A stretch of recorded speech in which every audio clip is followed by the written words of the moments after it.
Mesdames et messieurs de la presse, bonsoir.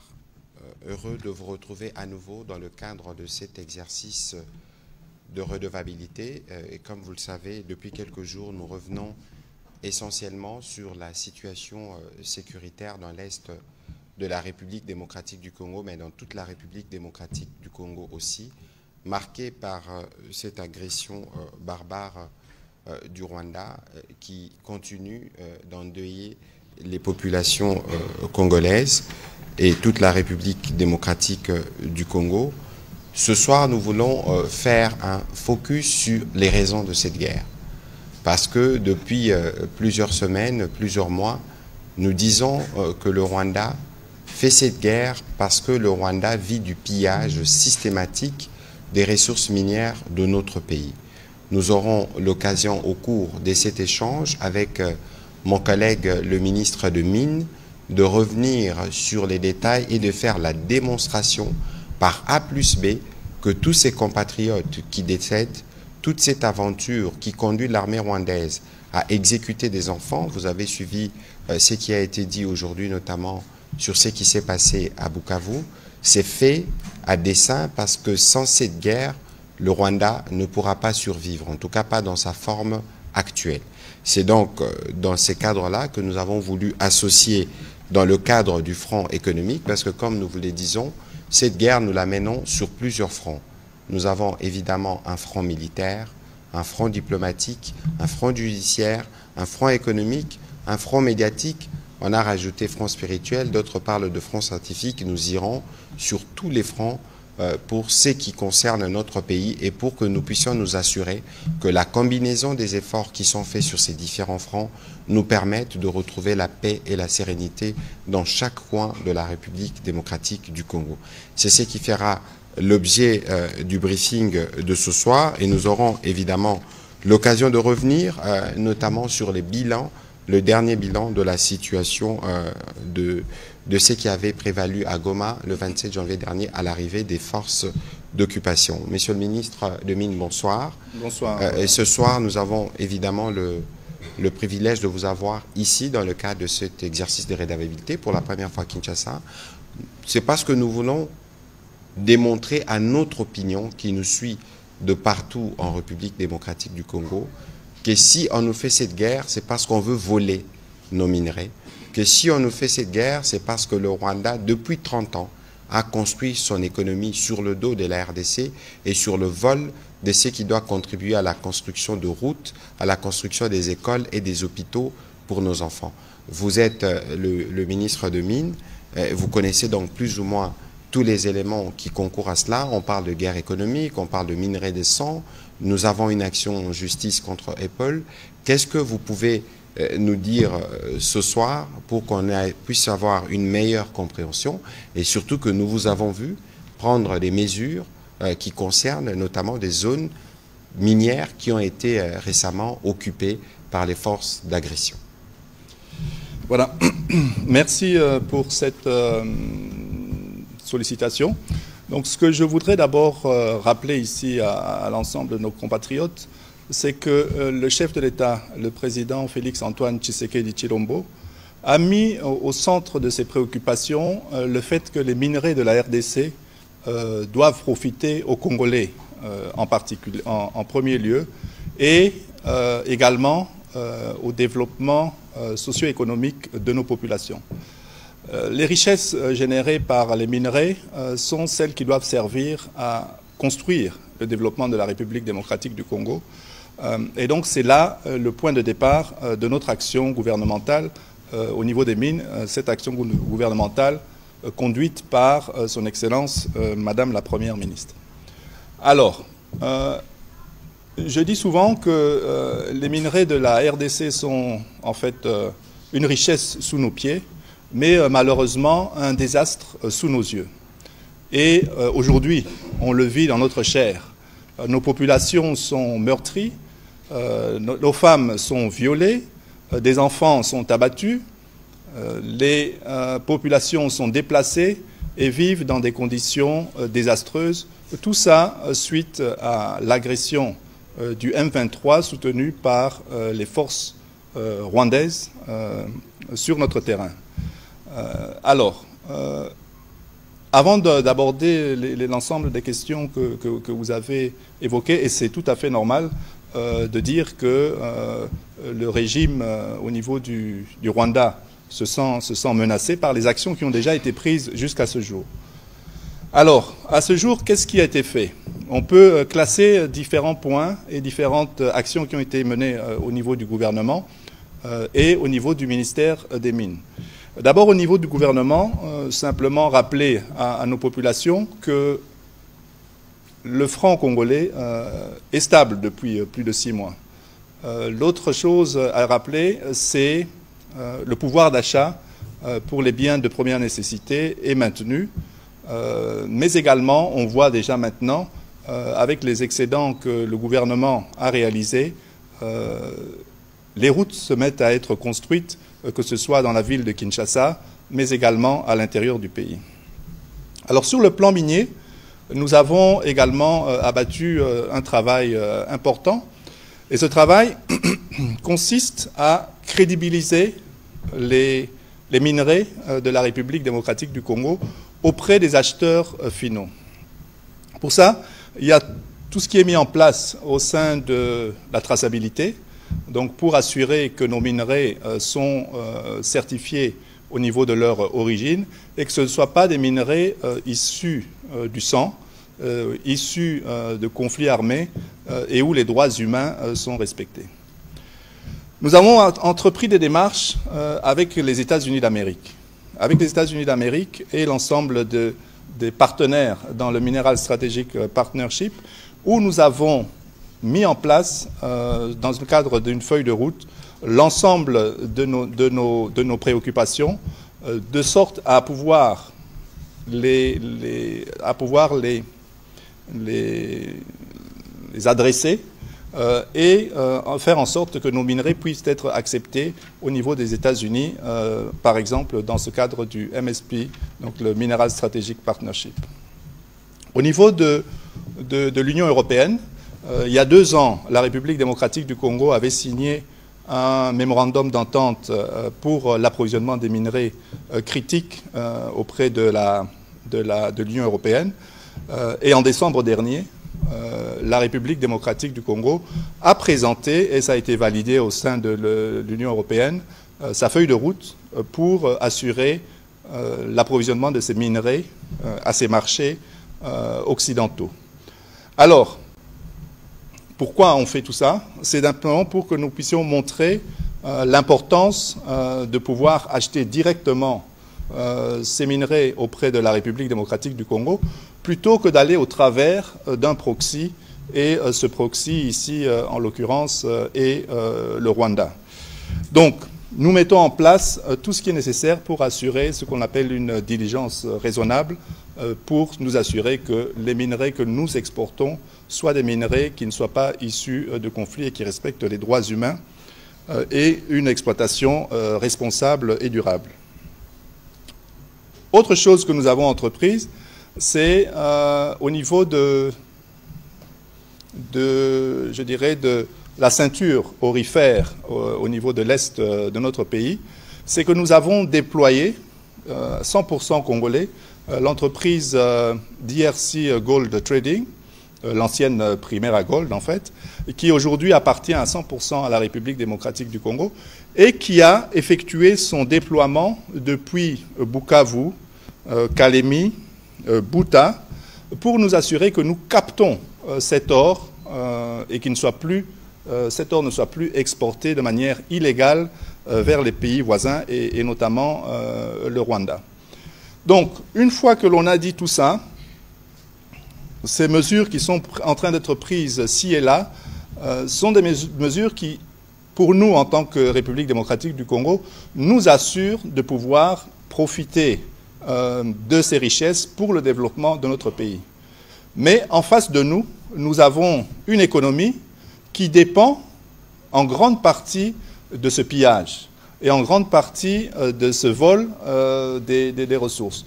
Les mesures qui sont en train d'être mises, et vous imaginez bien, Monsieur le ministre, que si les acheteurs finaux se détournent du receleur qui est le Rwanda, ils n'ont plus aucune raison d'être. Et en fait, les revenus qui sont utilisés et qui peuvent être générés pour l'économie rwandaise n'arrivent plus dans ce pays. Et à ce moment-là, la République démocratique du Congo devient une menace pour ce pays voisin. Et ici, il est important de se poser la question, pourquoi cela se passe aujourd'hui, maintenant? Et avec les éléments que je viens de vous étayer, vous voyez que la République démocratique du Congo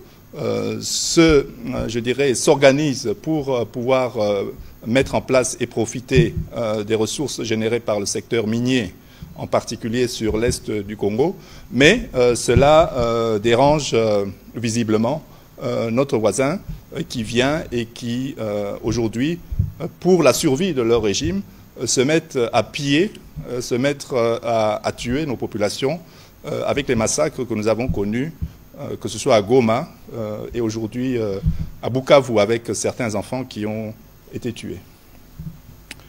Je voudrais clarifier un peu ce système par rapport au circuit, en fait, au circuit d'approvisionnement.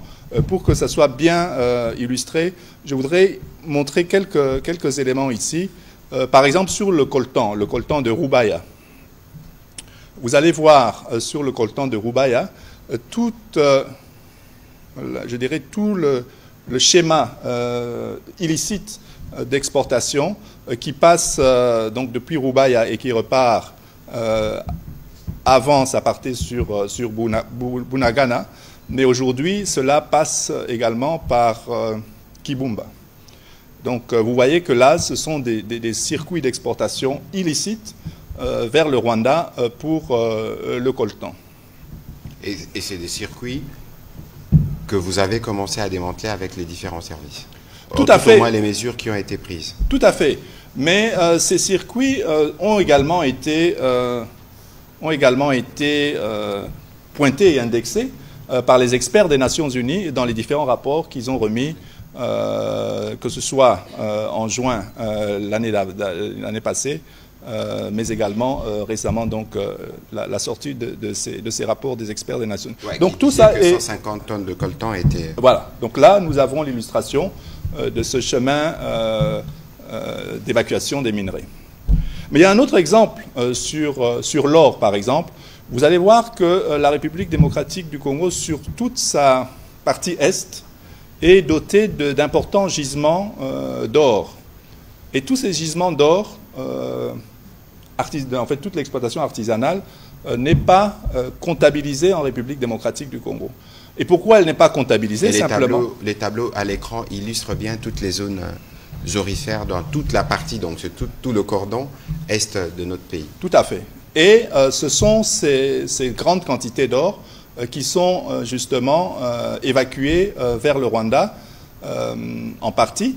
Et vous voyez là l'importance que nous avons eue de déployer la société DRC Gold Trading qui a commencé à capter cet or. Et cet or qui, aujourd'hui, avec les efforts qui ont été faits jusqu'à ce jour, s'il est capté par la République démocratique du Congo, c'est cet or qui ne part pas dans les pays voisins. Alors, pourquoi je voudrais montrer quand même l'importance de cela dans l'économie du pays voisin. Si vous voyez l'ensemble des exportations du Rwanda en minerais, vous allez voir différents minerais qui sont exportés. Et les statistiques, ça c'est les statistiques pour les 3 derniers mois par exemple. Vous allez voir que ce soit pour la cassitérite, pour le coltan wolframite et tout ça, nous nous situons dans des zones qui sont aux alentours de 10 millions de dollars à peu près chaque mois. Mais par contre, et le schéma illustre très bien, pour l'or, vous voyez que nous sommes dans des proportions bien plus grandes. Bien sûr. Et ces proportions vont, je dirais, jusqu'à des niveaux assez élevés, 80 millions de dollars par mois. Monsieur le ministre, avant que vous ne continuiez, il faut qu'on soit précis. Le Rwanda ne dispose pas des gisements d'or sur son sol. Tout à fait. Tout à fait. Et donc, et voilà donc ces statistiques. Et même, je pense qu'on peut montrer la projection prochaines ou les futures exportations que le Rwanda souhaite faire, nous passons depuis 2022 de pratiquement 500 millions de dollars jusqu'à 2026 à plus de 2 milliards de dollars d'exportation d'or, qui est en fait l'or pillé dans la République démocratique du Congo. Et vous comprendrez que les mesures qui ont été prises jusqu'à ce jour au niveau du ministère des Mines font en sorte que cela impacte fortement, parce que dans la mesure où nous aurons mis en place tout notre système de traçabilité, et que nous aurons assuré la livraison aux pays, je dirais, qui ont besoin, donc les utilisateurs finaux, eh bien à ce moment-là, cette projection de 2 milliards d'or ne rentrera plus dans les comptes du Rwanda. Et c'est là... c'est la vraie raison de la guerre, parce que 2 milliards jusqu'en 2026, c'est plus de 50% du budget du Rwanda. Voilà, c'est ça. Et donc cela démontre que leur régime, aujourd'hui, face aux mesures qui ont été prises par le chef de l'État et par le gouvernement de la République démocratique du Congo, fait en sorte que leur régime, aujourd'hui, se trouve dans une situation, je dirais, d'insécurité. Et pour combler cela, et pour s'assurer la pérennité de leur système, ben, pour eux maintenant, l'idéal est d'attaquer la République démocratique du Congo. Et vous voyez, le déploiement se fait sur ces zones de l'Est de la République du Congo, que ce soit pour l'or, mais également pour le coltan et les autres minerais qui se trouvent dans la région. Monsieur le ministre, on va revenir sur la question, parce que c'était l'un des points qui a été aussi abordé par les présidents de la République, qui disaient justement, dans le cadre de la stratégie générale, quelle était notre stratégie pour donner une réponse à tous ces processus de pillage. Dans un plan A, mais dans un plan B, il fallait nous assurer que nous nous réapproprions la production aurifère, que nous encadrons les artisanaux pour voir dans quelle mesure nous-mêmes nous allons profiter de cette manne minière. On peut réécouter le président de la République. Mais à Takutu,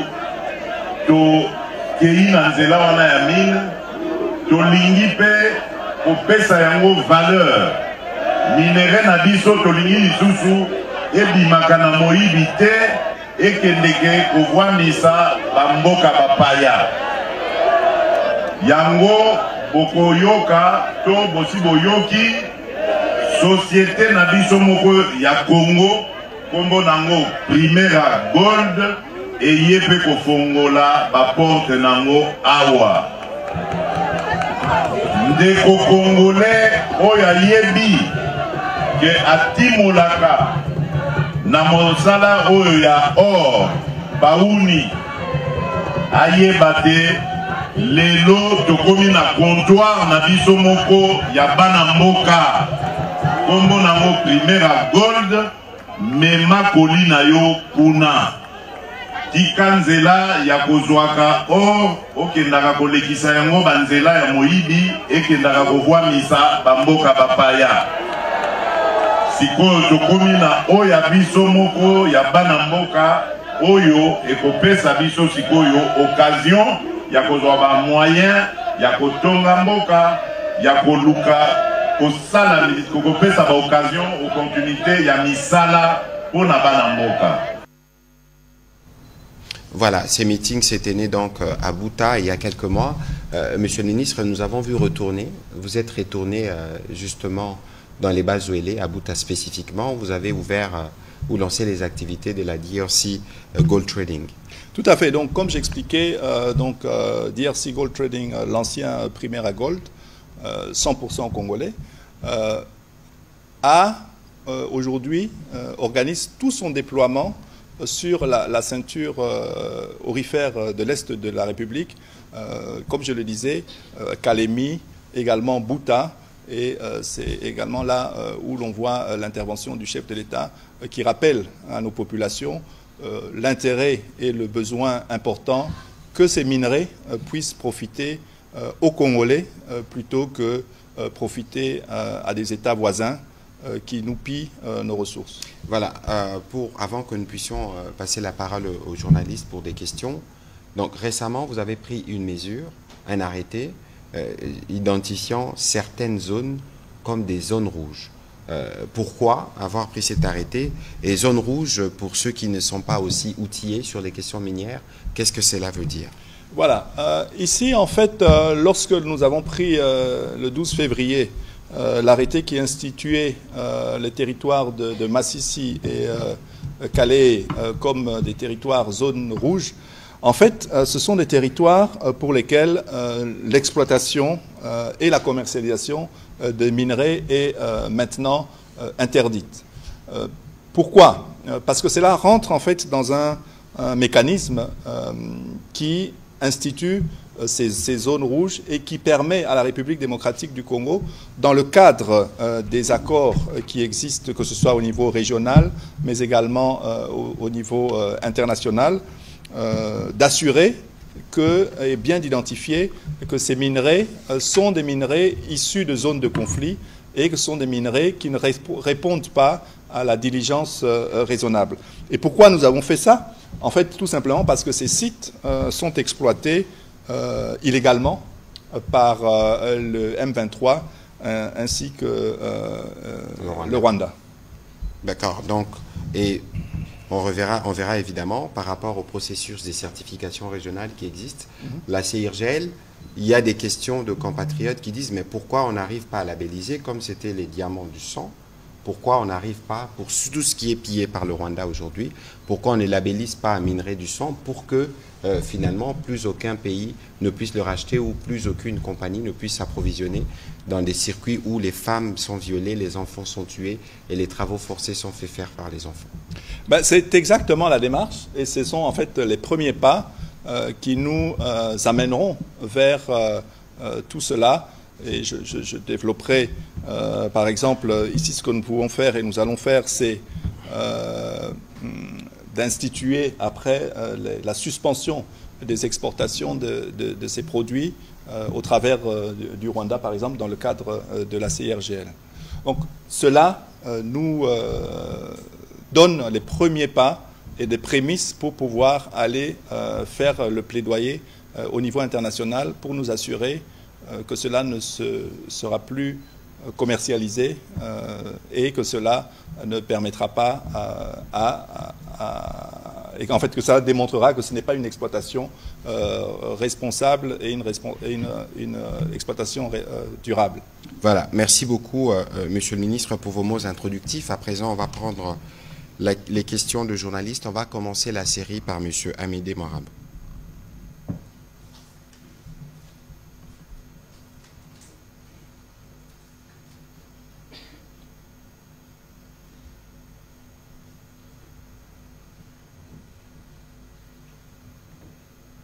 Merci beaucoup, Monsieur le Ministre, de la parole. Je vais poser deux questions au ministre des Mines. La première question, Monsieur le Ministre, il y a quelques semaines, un média britannique, The Guardian, a publié un article dans lequel il citait 3 sociétés qui étaient impliquées dans l'approvisionnement de minerais pillés, notamment à Rubaya. Il a cité Minterra, et Sanris, qui serait une société chinoise, et Trexis, qui est une société belge. Alors, je voudrais savoir si vous avez de plus amples informations par rapport à ces 3 sociétés qui sont impliquées dans les pillages des ressources minières en RDC. Et puis, est-ce qu'on peut avoir la cartographie de toutes les entreprises qui sont impliquées dans l'approvisionnement de ces minerais volés en RDC? Ça, c'est la première question. La deuxième question, Monsieur le Ministre, je sais que nous avons un fonds minier pour les générations futures et souvent, après des catastrophes, on crée des fonds sociaux pour intervenir, pour venir en aide aux populations qui sont meurtries. Est-ce qu'il n'y a pas moyen de créer un fonds pour la guerre? Je sais que nous avons un budget pour la défense, mais c'est un budget pour maintenir l'armée, la défense de manière générale. Est-ce qu'on ne peut pas créer un fonds pour faire la guerre? Parce que quand on suit les discours du président de la République après l'occupation de Goma, il dit nous devons augurer une nouvelle ère de paix. Et pour qu'on ait cette ère de paix, il faut faire la guerre. Est-ce qu'on ne peut pas créer un fonds pour la guerre? Voilà, merci Monsieur le ministre. Voilà, Monsieur le ministre, allez-y. Voilà, merci Monsieur Amédée. Donc les sociétés que vous citez qui sont dans l'exploitation du coltan, et principalement le coltan de Roubaïa, en fait sont ces sociétés qui sont également ciblées. Lorsque je dis les acheteurs finaux, c'est eux, c'est elles que l'on vise. Ici, qu'est-ce qui va se passer? Nous avons pris un arrêté pour instituer des zones rouges. Nous avons également, depuis ce jour, lancé des notes verbales aux différents partenaires internationaux que nous avons, que ce soit l'OCDE, que ce soit l'Union européenne, que ce soit la MONUSCO, que ce soit l'Union africaine, et ainsi de suite. Nous avons donc lancé ces notes verbales. Pourquoi nous lançons cela?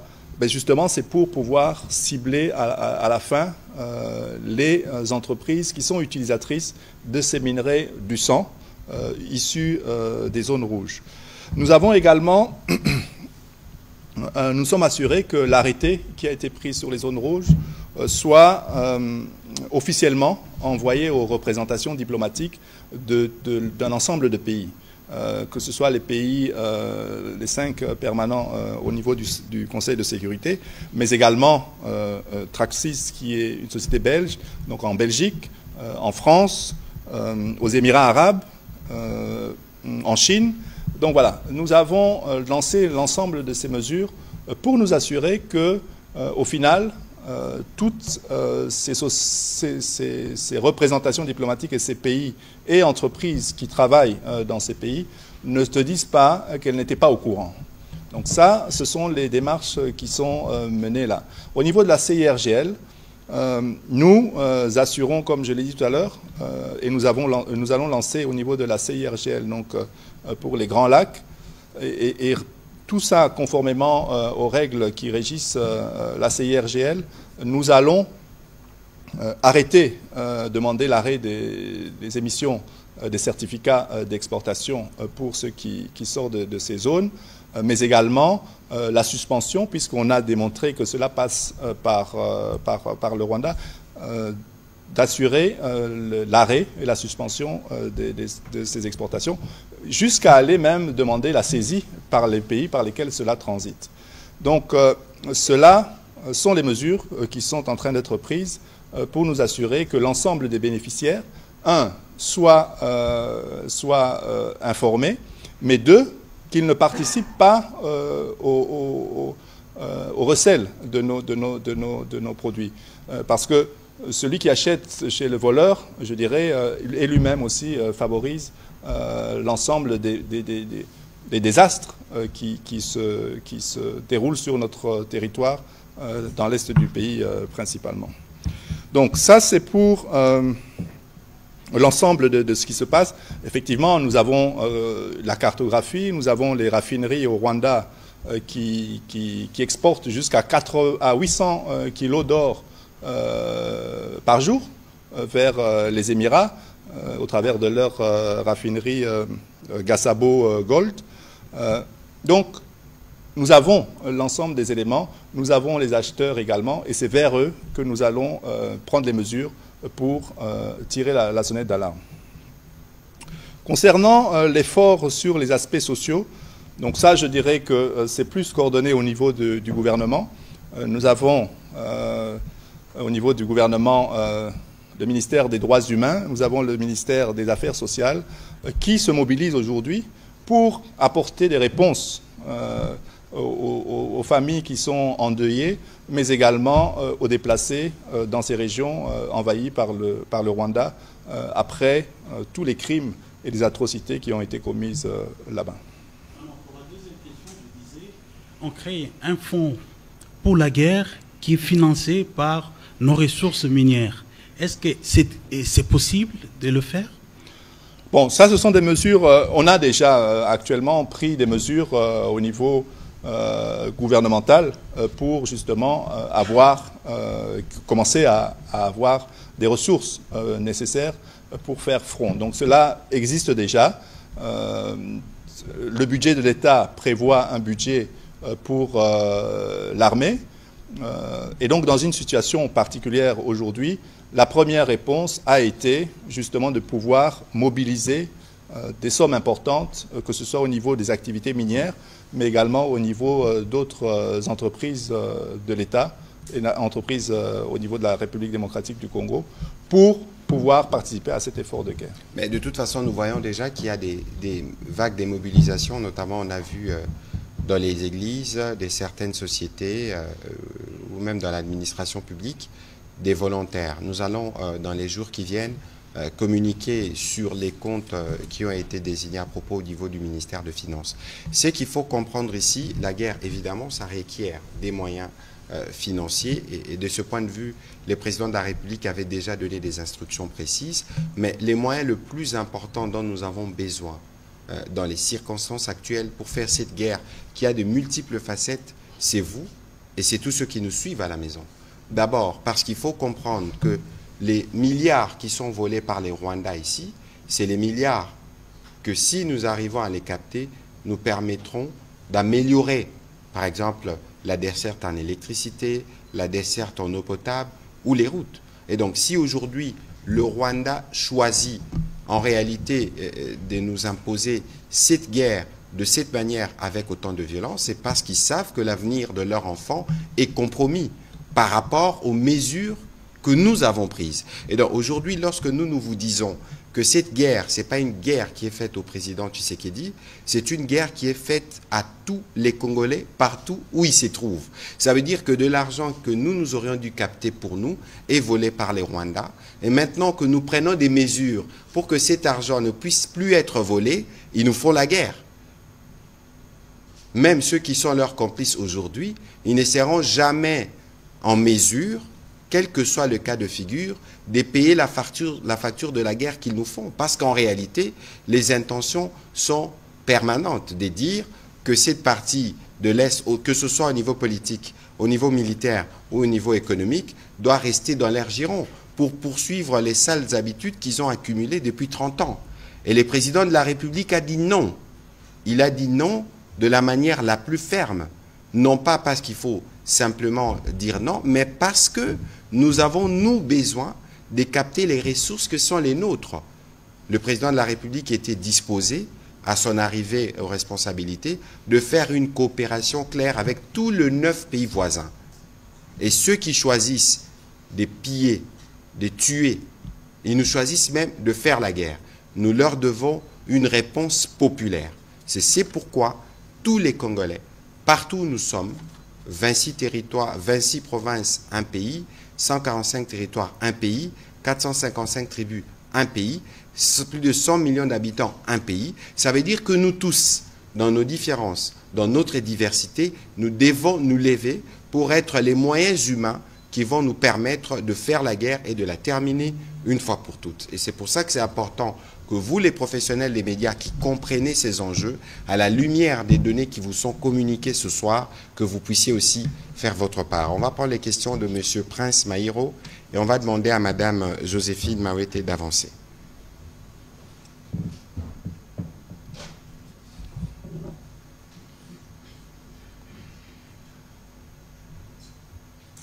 Merci beaucoup. Je voudrais revenir sur la guerre économique que le Rwanda est en train de mener. Je voudrais savoir de manière claire, en termes de chiffres, après l'occupation par les Rwandais supplétifs du M23 de la ville de Goma et de Bukavu, la ville de Bukavu, qu'est-ce que nous perdons, la République, en termes de chiffres, de manière claire, sur votre secteur, bien sûr. Voilà. Vous avez vu les chiffres qui ont été présentés sur l'or, par exemple. Il y avait des exportations d'1 milliard de dollars pour l'année écoulée. Mais aujourd'hui, et pour les 2 prochaines années, les planifications font qu'ils partent à 2 milliards de dollars. Mais d'où vient ce doublement de la production et des exportations que le Rwanda va réaliser? Ça vient justement de l'occupation qu'ils font de notre territoire sur l'ensemble de ces périmètres, comme je le disais, où il y a les exploitations d'or. Mais également sur le coltan. Aujourd'hui, 1 kilo de coltan coûte à peu près 70$.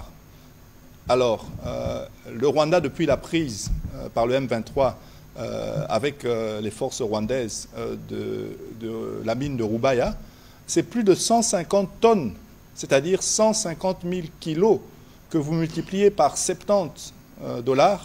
Et là, vous avez le vrai chiffre de ce qui part chez le voisin.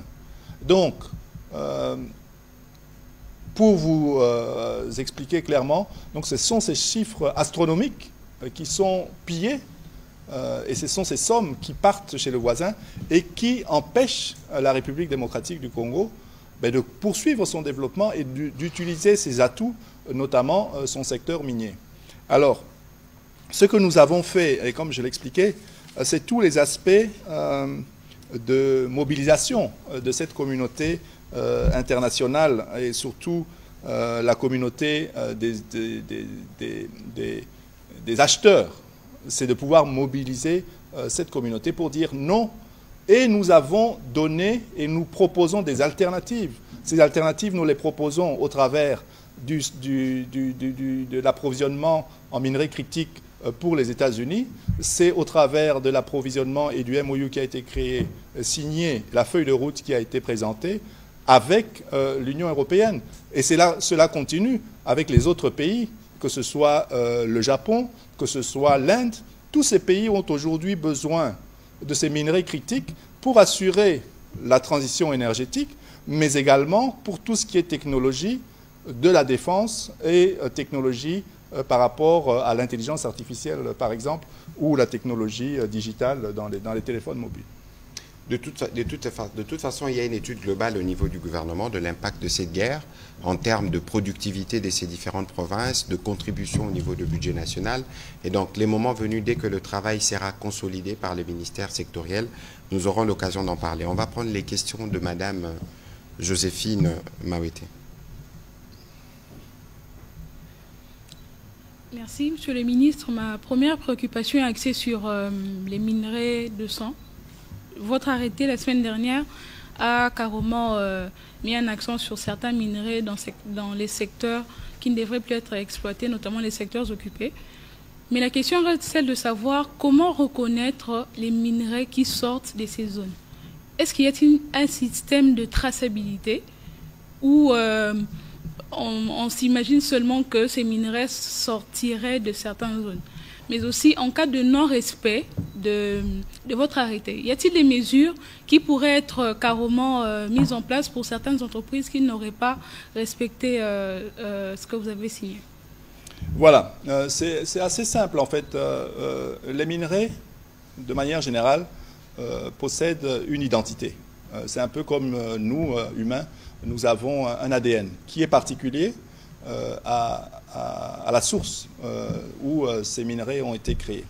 Et dans le cadre de la CIRGL, par exemple, il existe, et on peut demander à tout moment, de pouvoir s'assurer et de vérifier, de faire des audits et des enquêtes pour s'assurer et comparer l'empreinte de ces minerais qui sont exportés par un des membres de la CIRGL pour nous assurer que ces minerais viennent bien de ce pays, en tout cas dans le cas d'espèces. Ça, c'est un premier point. Nous allons continuer à suivre cela également avec, dans un avenir encore assez proche, aller jusqu'à la déclaration de zones interdites pour toutes les activités minières. Et cela, nous allons passer par la soumission d'un décret à la Première ministre pour pouvoir avoir ces zones interdites. Et enfin, comme je l'ai dit, il y a toute cette mobilisation diplomatique auprès des États qui achètent des pays en fait, dont lesquels ces entreprises achètent, pour pouvoir pointer, que ce soit dans le cadre des directives de l'OCDE, que ce soit dans le cadre de la Conférence internationale des Grands Lacs. Et donc ce sont tous ces aspects de traçabilité que nous allons imposer pour que chacun puisse répondre de la source d'approvisionnement et s'assurer que ce ne soit pas des minerais issus de zones de conflit ou minerais de sang, comme on vient de le dire. Monsieur le ministre de la Communication, après que la RDC ait résolu le problème de guerre, serons-nous prêts, Après que nous ayons résolu le problème de la guerre à l'Est, serons-nous prêts à collaborer économiquement avec tous les pays agresseurs, notamment dans ces secteurs liés aux minerais? Écoutez, ce qu'il faut savoir à ces sujets, comme le président de la République le dit et redit, nous n'avons pas de problème avec le peuple rwandais.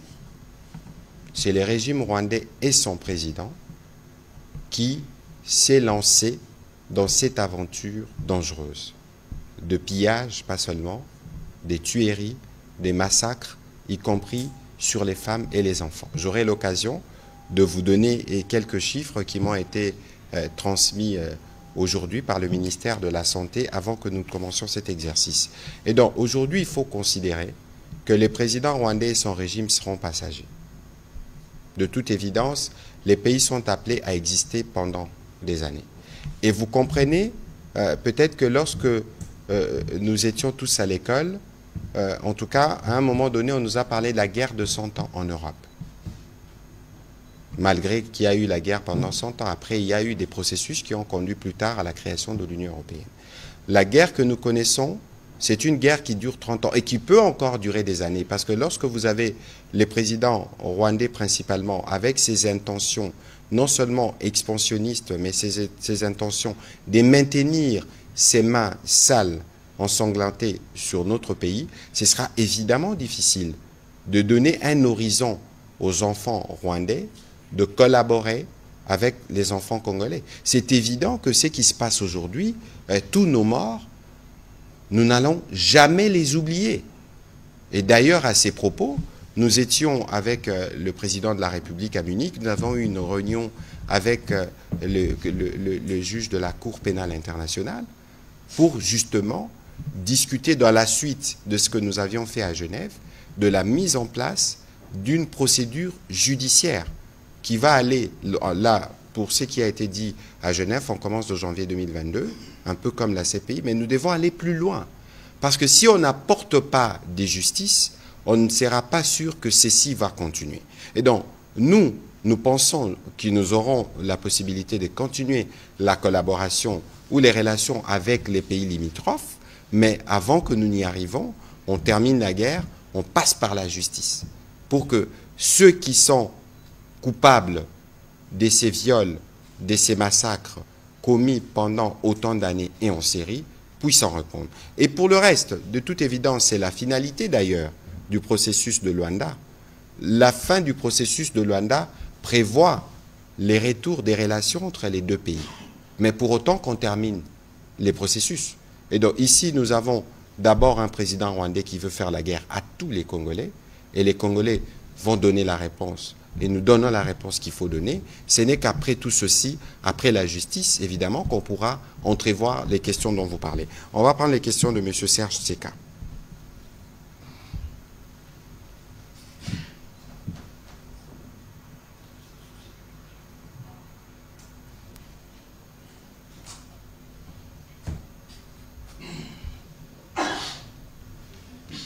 Merci, Monsieur le ministre, pour la parole. J'ai deux questions et deux autres préoccupations. Excellence, Monsieur le ministre, vous venez de parler de ces pays. Il s'est passé ce que nous savons à Goma. Exactement, si nous pouvons savoir où est-ce que nous en sommes avec les enquêtes, si elles ont déjà commencé, ou à une procédure quelconque pour charger les responsables de ces charniers. À Davos, on a parlé des dépenses, que la délégation congolaise aurait dépensé beaucoup plus d'argent. Je voulais avoir votre commentaire à ce sujet. Deux rumeurs. On nous parle du retrait des Glencore par rapport à la situation actuelle du pays. Et on parlerait, je l'ai dit au conditionnel, d'une chasse à l'homme contre le Swahiliphone, le peuple de l'Est. Est-ce que vous avez un commentaire à ce sujet? D'abord, je commence par le dernier point. Vous avez parlé des rumeurs. C'est extrêmement dangereux. Nous venons chercher l'information auprès de vous. Je continue. Pourquoi nous vous disons et nous répétons qu'il faut faire attention au poison rwandais? Ici, je précise que le poison, c'est les mensonges. Vous avez vu vous-même le président rwandais devant CNN On lui pose la question, avez-vous des troupes dans l'est de la RDC? Il a répondu non. Et le monde entier a compris que c'était les premiers menteurs. Parce que c'est l'empire du mensonge. Première chose. Deuxième chose, quand vous suivez le faux narratif de dire en RDC on fait la chasse aux Tutsis, nous devons faire la chasse aux FDLR. Dites-moi, les FDLR, ils sont à Goma? Ils sont à Bukavu? Les vraies motivations de la guerre sont celles que mon collègue a expliquées. Ici, en République démocratique du Congo, je les disais tout à l'heure et comme je l'ai dit chaque jour, nous sommes 26 égale 1. Pourquoi depuis toutes ces années-là, nous vivons, il y a évidemment des conflits communautaires qui sont gérés. Pourquoi on ferait la chasse aux swahiliphones aujourd'hui? Donc moi, si on doit me chasser. Parce que je le suis en partie. Alors ça, c'est du poison rwandais. J'ai entendu, quelqu'un m'a appelé tout à l'heure, une voice note qu'on attribuerait à la maman du président. Mais toutes ces choses-là, ne comprenez-vous pas que nous sommes dans une guerre et que dans cette guerre, ce n'est pas pour rien que nous disons que vous tous, vous êtes des soldats ou des officiers dans cette guerre, parce que c'est aussi par là que le poison de la division passe. Parmi vous ici, mais nous avons des Baswahili. Ont-ils été chassés? Comment vous faites pour reconnaître un Mouswahili? Et si vous regardez bien, dans la plupart, parce que j'ai reçu une vidéo à propos, vous avez une voix qui dit, qui cite, « Ah, tel Aza, tel, Rwandais. » Mais faites attention, parce que la tactique, c'est laquelle? C'est de faire une infiltration. La personne qui filme peut prendre une vidéo fausse. Et quand il prend ça, eux, ils peuvent s'en servir pour dire, voilà, regardez là-bas, il y a les discours de la haine. Et ça, c'est des choses qui sont totalement fausses. Ceci ne veut pas dire que demain, on peut avoir on a un conflit à l'entrée de Kinshasa. On a le conflit qui a été résolu en province orientale. Entre les communautés, il peut toujours y avoir des tensions, mais il ne faut pas les raviver. Pourquoi aujourd'hui tous les Congolais se sentent blessés? Mais c'est parce que nous tous, nous sommes en solidarité avec nos frères qui sont à Goma et qui sont dans toutes les zones sous occupation. Et donc il faut faire attention, parce que lorsqu'on veut nous conduire, et j'ai vu d'ailleurs un brûlot dans ces sens, des gens qui tiennent à tout prix à raviver ces démons de la division. Alors nous les Congolais, on va se diviser au profit du Rwandais qui nous pille et qui nous tue, suivant la démonstration qui a été faite ici. Donc il y a de la place pour les discernements. Tous ceux qui sont morts à Goma, plus de 3000, et d'ailleurs, je vous donnerai les chiffres, il y a 5000 corps qui ont déjà été enterrés. Donc, les bilans, d'après les derniers chiffres reçus du ministère de la Santé, nous allons dépasser les 8000 morts. Au-delà des intimidations, parce que les agents qui sont ici, nous vous parlons des chiffres, des structures, des santé. On ne parle pas de ce qui s'est passé dans les avenues, dans les rues, parce que vous savez tous que Goma a été transformé en cimetière pendant quelques jours. Dans les structures de santé, on a recensé 1568 morts dans ceux qui y étaient. Donc, ça s'y rajoute. Heureusement qu'on a pu obtenir un couloir humanitaire pour faire parvenir le son qui avait été pris ici. Aujourd'hui, on est à plus de 4375 blessés dans les structures de soins de santé. Je précise, les structures de soins, ça veut dire qu'ils ont été enregistrés dans les hôpitaux. Et donc, vous voyez non seulement qu'on a tué en masse, on veut mentir, parce que si vous lisez justement le président rwandais, il dit 400, 500 morts. Mais même 500 morts, vous imaginez, vous êtes Congolais, on tue 500 de vos compatriotes. il y en a encore certains qui ne disent pas mot, qui ne compatissent pas. C'est incompréhensible. Quelles que soient nos ambitions politiques ou nos calculs politiciens, quel est le message que nous donnons aux jeunes Congolais lorsque nous-mêmes, nous voulons d'une certaine manière nous satisfaire du massacre de certains de nos compatriotes, des avenirs gâchés, de jeunes enrôlés, des forces, des bébés tués, des camps des déplacés saccagés. Mais toutes ces horreurs-là, comment ne pas y mettre fin? Si nous voulons y mettre fin, nous devons être unis. Si nous devons y mettre fin, nous devons bannir les démons de la division. Et chaque fois que vous êtes témoin d'un cas de stigmatisation pour des raisons, des faciès ou pour des raisons n'importe laquelle, prévenez-nous, prévenez la police. Tous ceux qui les font les jeux de l'ennemi et on va les arrêter. Alors, vous avez soulevé une autre question qui était aussi, qui relevait de la rumeur. Je n'étais pas à Davos, mon collègue y était dans la délégation, peut-être qu'il peut dire un mot, parce que lorsque nous vous disons qu'il y a un poison rwandais qui est relayé malheureusement par beaucoup de Congolais dans les stricts objectifs de discréditer le pays en cet état où nous devons être unis, il faut faire attention. Collègue, peut-être que vous pouvez faire un commentaire oui, quand vous y étiez. Oui, voilà. Donc, effectivement, c'est une rumeur qui a circulé et qui a été alimentée, comme vous venez de le dire, par ce poison. La délégation officielle de la République démocratique du Congo, présidence ainsi que les ministres présents, étaient logés à Badragas, c'est-à-dire à 1 heure de Davos. Nous ne nous sommes pas cachés. Aujourd'hui, cette rumeur dit que la délégation de la République démocratique du Congo était logée à l'hôtel Kelenov, je pense que c'était ça. Nous ne sommes pas cachés, nous étions à Badragas. Donc déjà, c'est un premier point, on va dire, de discrédit. Le deuxième point, c'est que quand vous avez dans vos applications, vous pouvez aller sur des applications de recherche de logement, vous tapez Kelenov Hotel, et vous allez voir que les chambres d'hôtel sont à $85. Donc je ne vois pas... Oui, mais je dirais... 114 francs suisses. Ça, c'est ce qui est écrit dans ce document. Mais allez sur les vraies preuves qui sont celles qui sont affichées.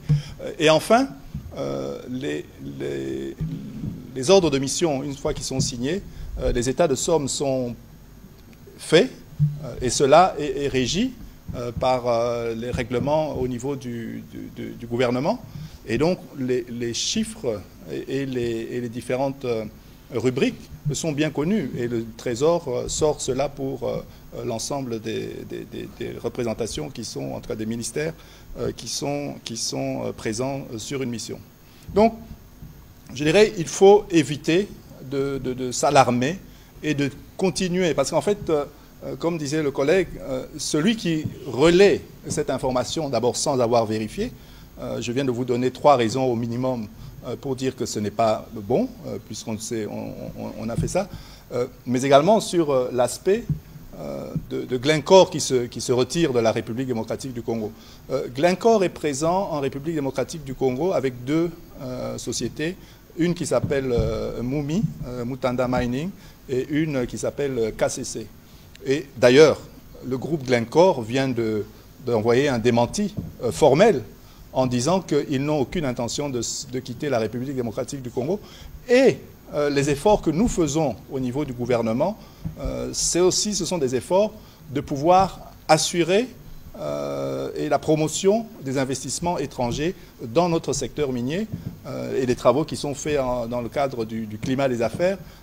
Et tout ça, ce sont des choses qui contribuent à installer pour la longueur et pour la durée ces entreprises. Et nous sommes d'ailleurs en train de poursuivre l'installation d'entreprises, je dirais, étrangères, dans le cadre de notre diversification de nos partenariats, dans différentes provinces, sur différents minerais, et ces entreprises aujourd'hui arrivent en République démocratique du Congo parce que la transition énergétique se fera avec tous ces minerais critiques et ces minerais critiques sont en République démocratique du Congo.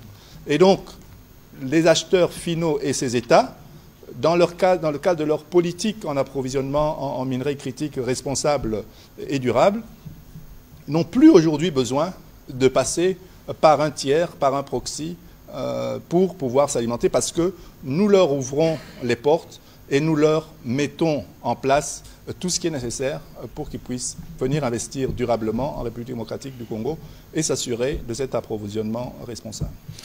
Un petit commentaire sur ce que vous disiez sur la Suisse, où le Parlement suisse s'est réuni pour dire de couper avec un gouvernement, mais c'est du mensonge cousu des tissus blancs sur fil noir. Ça veut dire, donc, le Parlement, si le Parlement s'est réunissé, mais il y a une ambassade, il y a des mécanismes diplomatiques. Ici, c'est dire d'ailleurs, parce que nous, on n'a pas des mots pour répondre à des rumeurs, de manière générale, c'est pour ça que nous comptons sur vous, justement, sur votre discernement comme journaliste. Lorsqu'une information vous arrive, regardez d'abord la source. Regardez les propagateurs, ce qu'ils disent. Nous avons fait un effort qui n'a jamais été fait dans ce pays en termes de redevabilité. Nous venons toujours vous dire ce qui avance, ce qui n'avance pas. Et aujourd'hui, si vous regardez les tableaux généraux, vous avez suivi toutes les réformes qui sont en cours d'implémentation au ministère de Mines, mais la raison de la guerre, parce que vous avez vu les chiffres. Le Rwanda qui exporte 800 kilos d'or jour, alors qu'il ne regorge pas d'or dans son sous-sol. Ils ont construit une raffinerie comptant sur l'or volé en République démocratique du Congo et pillé. Et comment voulez-vous que le président de la République ne s'élève pas pour dire non à cela? Comment voulez-vous que les Congolais ne s'élèvent pas tous pour dire non à cela? Et surtout qu'en prime, on tue nos compatriotes. Donc il y a un besoin pour nous tous de prendre conscience et de la nécessité pour nous de travailler pour que ceci s'arrête. Alors, sur l'autre dimension de votre question, évidemment, il y a eu la réunion de Genève, il y a les processus, les procédures au niveau du commissariat des Nations Unies pour les droits de l'homme. Je crois que les moments venus, les dispositifs se mettront en place. Mais ce que je sais, c'est que j'ai participé à la réunion entre le président de la République et les procureurs de la Cour pénale internationale. Il y a une détermination claire à poursuivre, parce que ce sont les Rwandais qui nous agressent, même s'ils n'ont pas ratifié, je pense, le protocole, les statuts de Rome, mais il y a des Congolais qui sont complices. Le temps de la justice va arriver. Et on a vu les types de crimes. Crimes de guerre, crimes contre l'humanité, attaque casque bleu, attaque en des déplacés, attaque de civils. Il y en a beaucoup, la liste des crimes. Il y aura beaucoup de clients pour la CPI, au terme de tout ceci. Et ceci va arriver parce que c'est une justice qui se mettra en place à la fois au niveau interne, à la fois au niveau international, quels que soient les cas de figure. On ne peut pas imaginer que plus de 5000 compatriotes soient morts dans des conditions effroyables. On ne peut pas imaginer que des compatriotes sont assassinés parce qu'ils font des chansons. On ne peut pas imaginer que des enfants soient attaqués. Vous avez vu de scènes de torture. Tout ceci ne restera jamais impuni. Et aucun Congolais ne devrait les tolérer. On va prendre les questions de M. Eric Izami et puis on prendra quelques-unes en série pour terminer le briefing de ce soir. Merci de la parole, Monsieur le ministre. Je vous ai très bien suivi. Vous avez dit et répété, insisté qu'il faut que le mine de la République démocratique du Congo profite aux Congolais. Mais je suis en train de remarquer et faire remarquer que de toutes les mines que nous avons, parce qu'on ne peut pas parler de minerais ou de mines sans évoquer la République démocratique du Congo, aucun Congolais n'est propriétaire d'une mine. Pourquoi cela? Au niveau de Indaba Mining à Cape Town, en Afrique du Sud, vous êtes revenu plusieurs fois sur le mot diversification. Diversification par rapport aux partenaires, diversification par rapport aux différents types de minerais à exploiter, parce que nous sommes plutôt bien connus par rapport au cuivre, par exemple. Et puis, vous avez aussi évoqué la diversification au niveau des zones d'exploitation. Pourquoi l'aviez-vous fait? Et jusque-là, déjà, ça sera pour quel impact? Et puis je voudrais terminer pour cette question. Aujourd'hui, on parle de cette transition et on évoque un minerai particulier, il s'agit du lithium. Et quand on évoque le lithium, on voit le territoire de Manono, nous sommes de la province de Tanganyika. Et j'y ai été plusieurs fois, Manono. Alors, ma question c'est, quelle est la politique du gouvernement pour pouvoir créer le capital humain capable de pouvoir gérer ces minerais particuliers? Parce que c'est sur base de ces minerais que l'on va fabriquer des batteries pour nos téléphones, pour nos ordinateurs, pour nos véhicules et même pour les avions, j'imagine. Ce sont là mes préoccupations. Et je voudrais dire aussi un mot. L'année dernière, ça c'est une félicitation quand même pour le gouvernement, on a vu la joint venture entre la GECAMINE et Ivanhoe qui a créé Kiko à Kipushi pour la production du zinc. C'est pas rien, bravo. Mais quel est le plan, par exemple, pour la relance de l'AMIBA? C'est toujours dans votre secteur. Mais le collègue va répondre parce qu'il a des réponses. Mais nous sommes spécifiquement aujourd'hui dans le cadre de la démonstration du processus de pillage de nos minerais mis en place par le Rwanda. Et aujourd'hui, le ministre s'attelle à démontrer comment nous démontons cela. L'idéal serait qu'on reste, en tout cas pour les prochaines questions, dans le cadre que nous avons prévu. Monsieur le ministre, allez-y s'il vous plaît. Voilà. Donc j'irai rapidement alors pour ne pas déborder par rapport aux autres questions qui seront sur le sujet. Pourquoi il n'y a pas de propriétaires congolais de mines?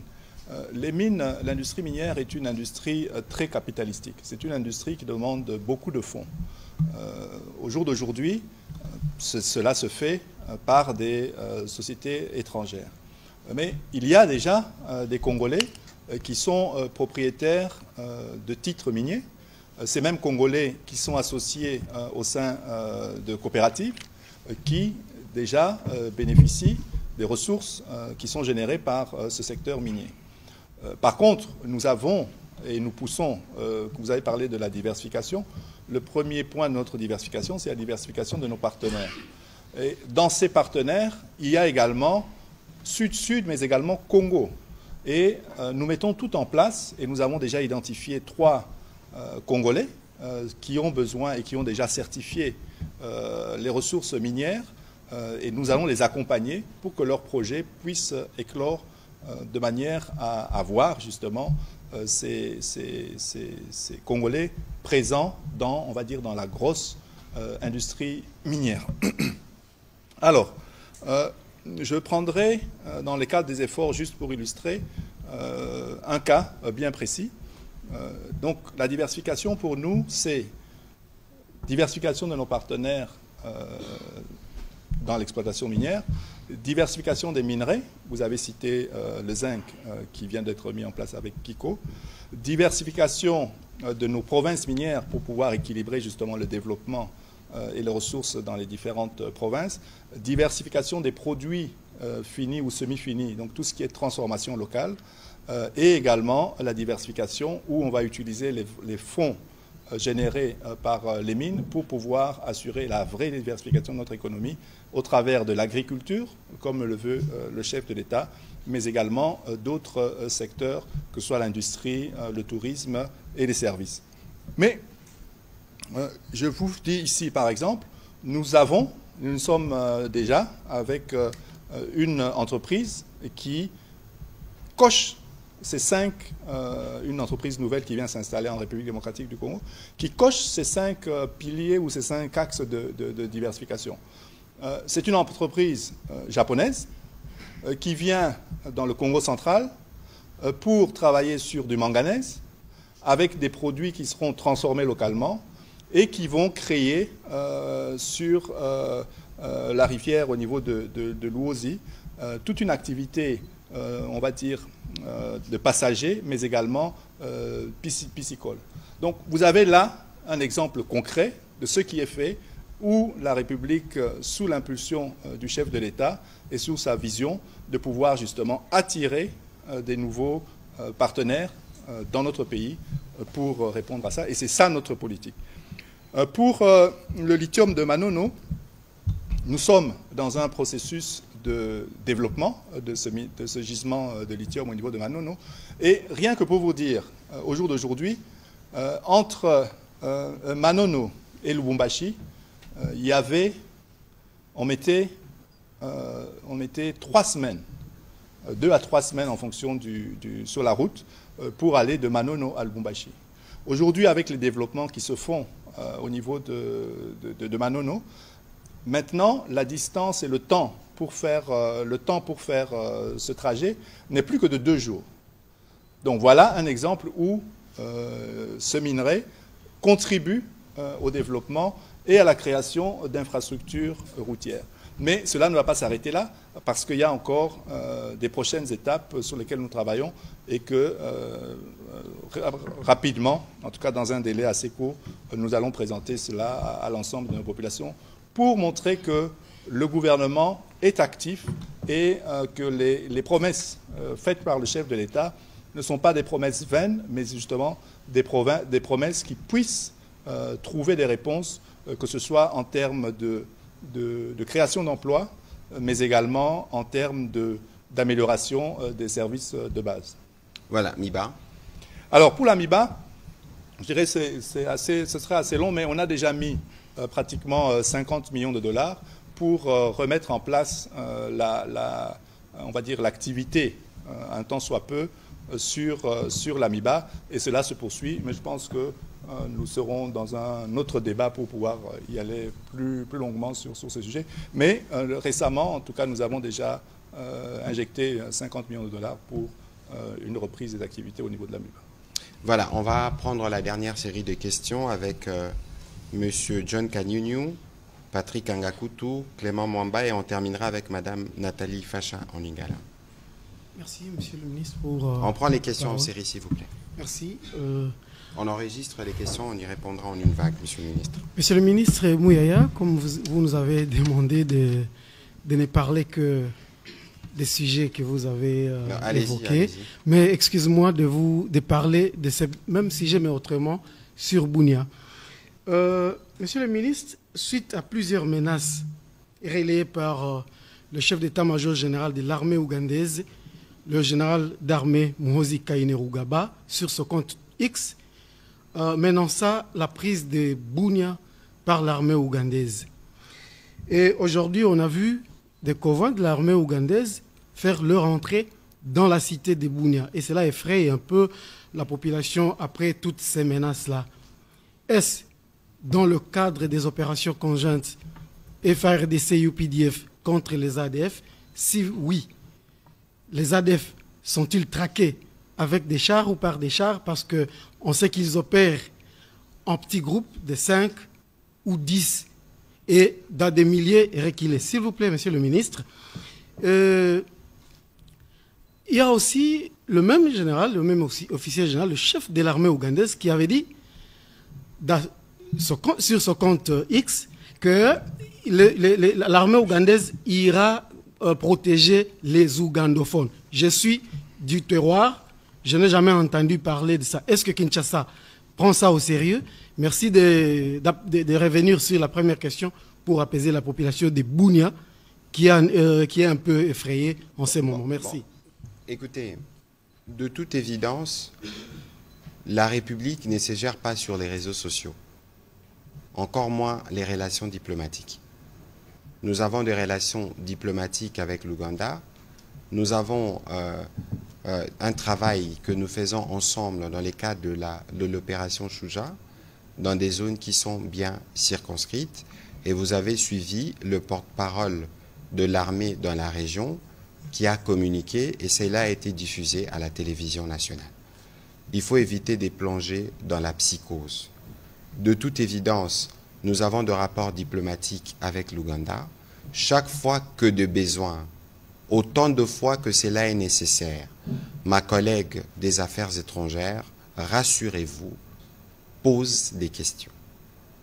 Et donc, vous devez être sûr qu'il n'y a rien de tout ce qui s'est dit qui n'est négligé. Mais on ne peut pas, nous, considérer que toutes les questions de rapport entre États devraient se traiter là-bas. De toute évidence, s'il y a des situations qui se passent, nous viendrons répondre. Nous avions dans la région, il y a quelques jours, les ministres Luatum qui est en partie originaire de là-bas. Nous avions aussi le ministre Sami Adoubango, qui a une grande notabilité là-bas. Ils sont revenus, je pense, à Kinshasa hier. Pourquoi? Parce que, évidemment, que nous suivons. Ne pensez pas que le focus, c'est simplement la situation qui est préoccupante dans les provinces du Nord Kivu et du Sud Kivu. Nous suivons la situation dans toutes les provinces. Et malheureusement, en Ituri, nous y étions il y a quelques mois avec la Première ministre, il y a toujours ces conflits communautaires qui persistent et ces attaques, notamment les attaques récentes. C'est pourquoi le vice-ministre de la Défense était rendu sur place. Et moi qui vous parle, nous communiquons de manière régulière. Ici, c'est aussi de dire toute notre solidarité, toute la solidarité du gouvernement au peuple de l'Ituri, dans sa grande diversité. Nous sommes très attentifs. Nous sommes à un moment particulier de notre histoire où nous avons une guerre, mais nous avons aussi ceux qui pensent, qui doivent s'aimer la psychose, notamment à travers l'usage des réseaux sociaux. Il y a eu un débat autour de cette question des réseaux sociaux, de quel est l'usage que nous en faisons. Et donc, les professionnels de médias, je pense qu'il est de votre responsabilité, parce que vous avez accès aux sources, de briser la peur. Chaque fois qu'il y a des situations, chaque fois qu'il y a des messages, ne vous y fiez pas, prenez le soin de vérifier. Et nous, comme gouvernement, nous prenons des actions, même si certaines n'apparaissent pas toujours sur la place publique. Et rassurez-vous que sur les sujets des l'Ituri, c'est un sujet qui figure en très très bonne place d'ailleurs dans les travaux qui s'est fait au quotidien et à tous les niveaux du gouvernement. Voilà. On va reprendre les questions de nos deux autres collègues et on va terminer. Excellence, il y a deux petites questions d'actualité par rapport à la situation sécuritaire. D'abord, nous avons suivi sur France 24 l'interview de Maxime Prévost, qui est le ministre des Affaires étrangères belge, qui a déclaré à haute voix que c'est la France qui bloque les sanctions de l'Union européenne contre le Rwanda. On aimerait bien avoir la réaction du gouvernement, mais aussi, on a suivi une fois de plus le président de la République du Congo, Sassou, qui ouvertement s'opposait aux sanctions que nous souhaitons, que nous sollicitons contre le Rwanda, à travers le monde bien sûr, et souhaite en même temps assumer la médiation entre nous et le Rwanda. Voilà. Merci. Les questions de Clément Mamba. Ok. Au porte-parole du gouvernement, pouvez-vous confirmer si réellement l'armée burundaise quitte déjà les territoires congolais? Autre préoccupation, quelle est la situation actuelle à Kamanyola, dans la province du Sud Kivu? Merci. Merci. Alors, sur évidemment l'armée burundaise ou la situation à Kamanyola, nous suivons la situation heure par heure dans ce qui se passe dans le Sud Kivu. Vous avez suivi tout à l'heure qu'on a parlé de ces enfants qui ont été assassinés. Et donc, nous aurons l'occasion de revenir sur ces sujets avec le porte-parole de l'armée qui pourra donner des informations plus détaillées sur le sujet. Au sujet de l'armée burundaise, évidemment, avec le porte-parole de l'armée, nous aurons l'occasion de revenir sur toutes ces questions parce qu'il faut s'assurer qu'au niveau du gouvernement congolais, dans les relations qui existent entre les deux pays, que les questions ont été abordées. Donc, je me réserverai de donner une quelconque réponse en attendant justement d'avoir toutes les confirmations qui doivent venir de ceux qui sont au premier plan de la gestion de la question. Alors, sur la question de Patrick, bon, le président Sassou s'est exprimé. Il ne m'appartient pas de commenter les positions d'un chef d'État par rapport à sa vision sur la résolution de la crise. Mais il y a une chose que nous voulons, c'est que nous voulons que la guerre s'arrête chez nous, à tout prix. Et si parmi les leviers qui peuvent être utilisés pour que la guerre se termine pour nous, ça passe par des sanctions, alors nous y passerons. Ce n'est pas l'opinion des uns et des autres sur ces sujets-là qui va changer ce qui relève de la logique internationale. Ici, il y a un pays qui a agressé un autre en plein jour, qui a déployé plus de 5000 militaires et plusieurs encore de son commandement. Et ceux qui sont les tenants du droit international doivent s'exprimer et tirer les conséquences. C'est pour ça que vous avez vu qu'il y a comme un sentiment de colère dans les chefs de certains compatriotes. Des colères qui a été mal exprimée parce qu'on s'en est pris aux infrastructures diplomatiques. Nous avons condamné cela. Nous avons condamné cela parce que, quelle que soit la raison que nous avons, nous ne pouvons pas aller nous en prendre, nous exprimer dans la violence, dans les pays avec qui nous sommes en partenariat dans le cadre de plusieurs autres projets. Donc, cela doit être bien compris. Ensuite, nous, on ne va pas plonger dans un débat européen. Ce qui nous intéresse le plus maintenant, c'est que le principe qui sont mondialement défendus, les respects des droits de l'homme, les respects de la souveraineté et de l'intégrité territoriale de la RDC ont été violés. Et il y a des conséquences qui doivent être tirées auprès des structures internationales qui sont aussi partenaires du Rwanda. Et donc, la France, suivant ce qu'a dit le ministre des Affaires étrangères belge, aura l'occasion, en tout cas le 24 février, il y a une réunion de la Commission européenne qui va décider des sanctions. On espère qu'à cette occasion, la France pourra ne pas être l'élément qui freine. Pour parler de ce qu'a dit les ministres des Affaires étrangères.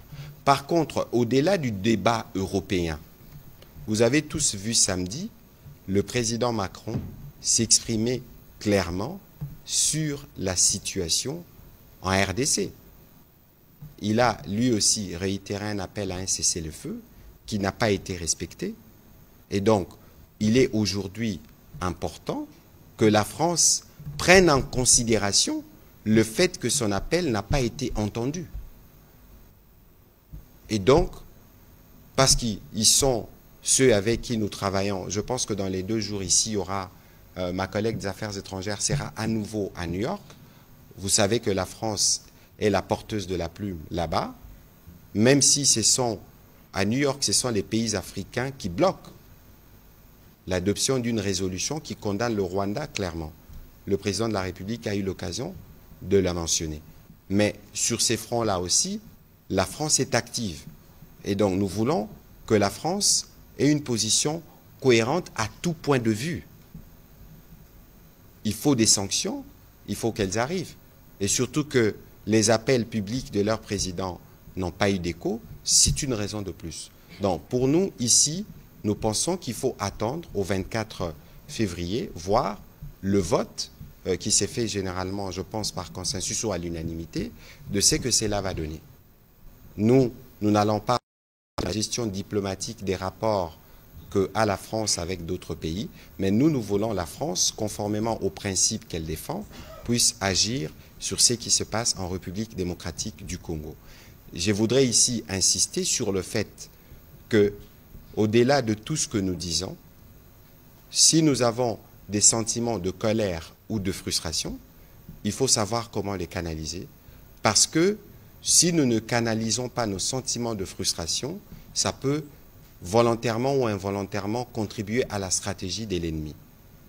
Même si la France, sur ces points, n'a pas encore montré qu'elle était prête à aller jusqu'au bout, nous espérons qu'ils vont y arriver au regard des derniers événements, mais sur d'autres fronts, la France travaille notamment au Conseil de sécurité pour faire passer un certain nombre de résolutions, mais la France est aussi impliquée dans les suivis de la crise.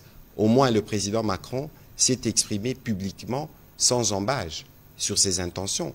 Il y a beaucoup qui ne se sont pas exprimés comme lui de cette manière-là. Voilà. Madame Nathalie, pour terminer. Merci. Motuna nanga na ministre Amine. Oti koloba a été makele. Topé ba mine ya ba minerai ya République démocratique du Congo ezali bongo koyibama na bayi Rwanda kasi motuna ezali koyeba ete nini obotie na misato botie liboso pote bamboka oyo ya bayi molongo bayeba ete makele wana euti na ekolo Congo démocratique pe matekamate. Merci. Voilà, donc na niveau na bilo to chaki to expliquer en na briefing eza ba action que tozo mené to salipe ba zone rouge pour la ba minerai ya territoire ya Masisi na Calais, mais aussi tozo continuer na cadre ya CIRGL ko ça la mobilisation et ko tinda ba suspension et ko ça les mapper pour na mboka bazo sala musala ngo ya koyiba ba minerai na biso na Rwanda. Donc yango nde tozo tia en place ba action wana pona et ça les malisusu te et pona batwana bazalaka na ba mitala na litalatala et ba yebaka ke non ngai nazo sala jeu ya ba Rwandais, jeu ya mutu azo bomba ba Congolais, jeu ya mutu azo violer ba basi, jeu ya mutu azo kende pe azo sala ba déplacer oyo nyonso ezokoma na mboka na biso. Donc yango nde nakoloba na biloko tozo sala na cadre wana. Eloko ya mutu ya na koki kobakisa. Lelo tobengisaki ministre Amine pona nini? Parce que bitumba oyo bazo sala biso eza bitumba pona koyiba nkita oyo ya biso. Lelo tosali démonstration ya circuit boni Rwanda baza na pauli na se ya mabele na bango te. Ndenge nini bango bakoma kobima producteur nango na Afrique basalela ngo même raffinerie na lopoto usine à transformation à Orwana basalela ngo eloko ya moyibi. Lelo ministre alakisi ba chiffre awa bakomi na ba milliards na 2026 bakoma na ba 2 milliards et lakisi c'est presque ou plus de 50% ya budget na bango oyo bazozwa na moyibi ya nkitao ya biso. Yango nde bazosala biso bitumba. Mbongo wana baza koyiba eza mbongo ya biso nyonso 100 millions de Congolais.